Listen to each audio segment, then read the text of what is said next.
Price lord my dear friends. எப்படி நல்லா இருக்கீங்களா?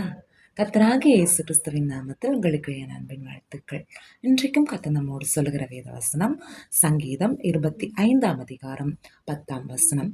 கர்த்தருடைய உடன்படிக்கையும் அவருடைய சாட்சிகளையும் கைக்கொள்ளுகிறவர்களுக்கு அவருடைய பாதைகள் எல்லாம் கிருபையும் சத்தியமுமானவைகள்.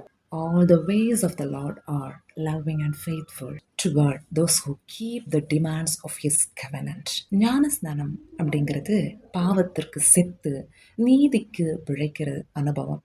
அதாவது கர்த்தராகிய இயேசு கிறிஸ்து கல்வாரி சிலுவையிலே நம்முடைய பாவங்களுக்காக, நம்முடைய மீட்பிற்காக அவர் தம்முடைய ஜீவனை ஒப்பு கொடுத்து 3ஆம் நாளில் உயிரோடு மகிமையாய் எழுந்தார்.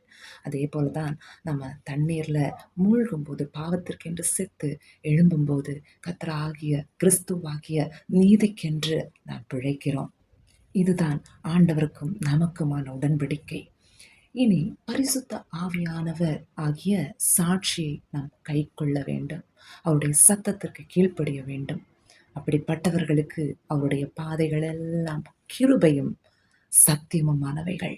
தாகமுள்ளவன் மேல் தண்ணீரையும் வறண்ட நிலத்தின் மேல் ஆறுகளை ஊற்றுகிற தேவன். பரிசுத்த ஆவியானவர் நம்மை நிரப்பும் போது, அவருடைய பிரசன்னத்தால் நிரப்பும் பொழுது எல்லையில்லாத சந்தோஷம், சமாதானம் நம் உள்ளங்களை அப்படியே ஆட்கொள்ளும். நம்மை அவர் ராஜாக்களும் ஆசாரியர்களுமாய் தெரிந்து கொண்டார். நாம் அவருடைய பிள்ளைகள். ஏசப்பா நம் கூடவே இருந்து நம்மை வழி நடத்துகிற நல்ல தேவன். எனவே நம்மை முழுமையாக ஏசப்பாவுடைய கைகளில் அர்ப்பணிப்போம். அவரே நம்மை வழி நடத்துவார், வெற்றியின் பாதையில் நடத்துவார். அவருடைய பாதைகள் எல்லாம் கிருபையும் சத்தியமுமானவைகள். கர்த்தர் தாமே இந்த வார்த்தைகள் மூலமாய் நம்மை ஆசீர்வதிப்பாராக. ஆமென். God bless you all. Bye bye.